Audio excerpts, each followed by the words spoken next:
Okay, tobats muna tayo mga bossing. Sabi ni Elsa Bagtas, pang 608 po, watching from Marikina. Ay, taga diyan ako, Elsa. No? Oh, alam mo yung kapitan mo, Elsa. O alam mo yung Our Lady of Abandoned Church, Elsa. Naku, malapit ako doon. Pag-alagala ako dati diyan. Sa kapitan mo, nagbibisikleta ako. O, shout out sa mga taga San Roque, Marikina, Santa Elena, o taga Fortune. Lahat 'yan kabisado ko, ha. Nung bata ako, lagi akong nanonood sa Tambay kay Lim kapagka meron kaming inter-barangay basketball. Sabi ni Romeo Quesada, ang vlogger ay nagdedepende lang sa kwento. Ibig sabihin, walang sigurado ang reaksyon. Pera-pera lang ang vlogger. Hanap buhay nila yan. Sabi ni Romeo Quesada. O, game. Dito ho tayo, mga kababayan. Ketobats! Mukhang nasupalpal si Tobats dito ho, mga bossing. Kabataan Party List. Alam niyo naman yan, di ba? Yan yung mga sa grupo yata nila Raul Manuel, mga bossing. Hindi porket mag-react ako at papanig ako doon sa sinabi ni Atty. Rene Co. Gusto ko sila. Pero kailangan bigyan natin ng balanse ho ito. Sabi ni Bato de la Rosa, mga kababayan, ito pa din ho yun eh. Yung nagsusumbong ho kay Donald Trump, no? Yung isinusumbong yung may-ari ng eroplano, sakop daw po ng executive order ni Trump. 'Di ba, Ma'am Ai Chang? Sabi ni Bato de la Rosa, kung sino man ang may-ari ng eroplano na yan, mananagot siya kay President Donald Trump. Diyos ko. Nanakot pa si Bato de la Rosa. Isa hong unang pumasok sa isipan ko, mga kababayan, kung bakit nasabi ni Bato de la Rosa to. Yung mananagot o kung bakit niya tinatakot yung may-ari ng eroplano. Kasi ho, mga bossing, merong mga nagbabalita. Ito din kasi yung mga media din eh. Yung sa Pilipinas Today ko yata nakita. Kayo, Pilipinas Today, tinatakot nyo kasi lagi si Bato de la Rosa eh. Bakit to? Aba, nag-post ba naman yung Pilipinas Today? Kung hindi ho ako nagkakamali, i-correct nyo na lang kung hindi ho kayo yung nag-post, no? Medyo, yun kasi yung natatandaan ko. Paumanhin kung hindi kayo. Pero may nag-post, mga kababayan, nakabalik na ang eroplano, no? Na naghatid kay dating Pangulong Duterte sa Dahig. Yung animo ba o tipo bang meron silang sinulat doon na meron ulit pipick upin. Siyempre ngayon, ang tatakbo sa isip ni Bato de la Rosa, anak ng tinapa, nakabalik na yung eroplano Mukhang ready na para sa second batch. Kung babalikan natin yung sinabi ni dating Senador Antonio Trillanes, first batch ang dating Pangulo, second batch sila Bongo, Bato de la Rosa at yung mga PNP chief, third batch, no? Si Vice Presidente Inday Sara Duterte, mga bossing, mapapakamot ka sa ulo. No, sasabihin, ano ba shampoo na gamit ko? Bakit ang kati-kati ng ulo ko? Mapapakamot ka talaga sa ulo. No, eto na naman yung eroplano. Ako na ang susunduin. O ngayon, pananakot. Kung sino ka man na may-ari ng eroplano, itigil mo na yan. No? Huwag mo silang pahintulutan na maghatid ulit ng pasahero papunta sa Dahig. Yan yun eh. Di ba? Kasi siya na yung susunod. Sasabihin naman ni Trump dyan, ano naman ang pakialam ko dyan sa inyo? Ang dami namin problema dito. Ngayon, may tariff war pa kami ng Canada.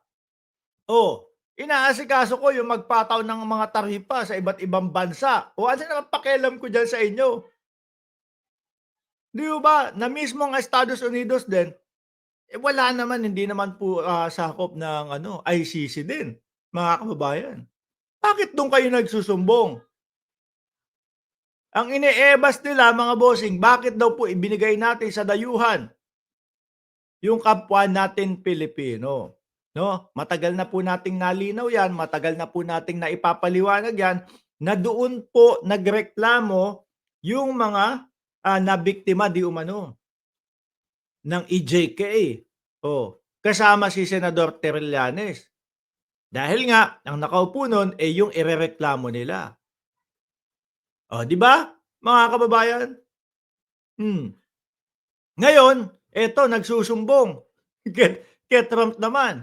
Eh, 'di ba, eh, di parang parehas lang ho yun mga boss na bakit ka nagsusumbong sa ibang nasyon? Oh, eh, Pilipino yung may-ari. Ang gulo 'pag mga DDS ho mga kababayan kailangan alog-alogin mo yung utak, eh, para maano, eh, para kapagka humarap sa'yo, mga bossing, 'pag humarap sa'yo, eh, sigurado kahit papaano may katinoan yung pa sasabihin, eh. So, sabi dito ni Attorney Rene Co, oh, kung Pilipino ka, hindi ka kailanman manlilimos sa dayuhan para makatakas sa pananagutan. Nakakahiya. Uy, nakakahiya daw ba 'to? 'Di ba? Sabi ni Cheryl Santamaria, puting ahas. Nakakahiya naman ho lalo na yung wala namang kinalaman dun sa mga nangyayari. At alam ng bawat Pilipino, wala pong mga ganyang call a friend. Oh, biruin mo yung isa naman nilang kapanalig, yung isa naman nilang kasama si Bellica, sulat kay Putin, sulat kay Netanyahu, sulat din kay Donald Trump. Humihingi ng tulong dahil daw dun sa pagkakaaresto ng dating Pangulong Duterte. Uulit-ulitin ko sa inyo, walang call a friend sa ICC. Kahit pa sumulat o, rumekta si Donald Trump, mga kababayan, doon sa International Criminal Court, sasabihin, "Oh, so what? Ano, palayain namin si Duterte kasi sumulat ka sa amin?" Wala hong gano'n. Hindi din ho kasama ang audience impact na yung ginagawa nila araw-araw ho doon sa ICC, eh, hindi po mapapalabas nun ang dating Pangulong Duterte. Kung ang inaasahan naman o ine-expect nila, eh, mapagbibigyan silang makita ang dating Pangulong Duterte, kung si Binoy nga umuwi luhaan, eh, 'di ba? Kung si Harry Roque nga umuwi luhaan, eh. Oh, kayo pa kaya diyan? Nagmumukha na lang kayong kalat diyan, 'no? Nagmumukha na lang kayong, um, kawawa diyan. Oh. 'Wag naman sanang isipin ng mga dayuhan o 'wag naman sanang isipin ng mga tao diyan sa The Netherlands na nirerepresentan niyo ang buong Pilipinas. Dahil ayaw namin nun, hindi kami papayag na masasama kami diyan. 'Di ba Just Vincent par, oh, basta suko ka na, bato suko ka na. Sabi ni Rose, true, iba po ang coverage ng mga journalist, broadcaster sa vlogging. Nasa individual na lang po ang lapses kasi napag-aralan po nilang ng ilang taon. Oh, 'di ba? Hindi kasi yung mga DDS, eh, meron ka pang maririnig dun na, "Kami na po ang bagong media." Natawa ako dun, eh, nung sinabi yun nung isang vlogger ng DDS.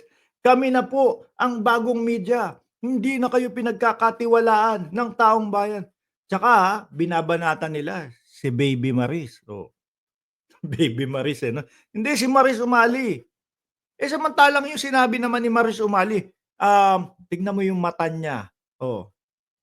Tapos yung mga DDS kahit narinig mo naman yung tignan mo yung mata niya pumikit, aba pinagpipilitan tignan mo daw yung matanda, bingi ang mga DDS, mga tsaka ano, binabanatan si Gretchen Ho at si Maris Umali, 'no? Samantalang yung dalawa, eh, ano, inaalam kung ano ang kalagayan ng dating Pangulong Duterte para ibalita po doon sa mga tao o sa mga taga-subaybay ni dating Pangulong Duterte, taga-suporta ni dating Pangulong Duterte kung ano ang kanyang kalagayan. Sabi nung mga nandun, "Otot na vlogger ka," sabi nung nandun. Sabi sabi ni Milagros nagagalit na yung mga DDS. "Bobo kasi kayo, eh.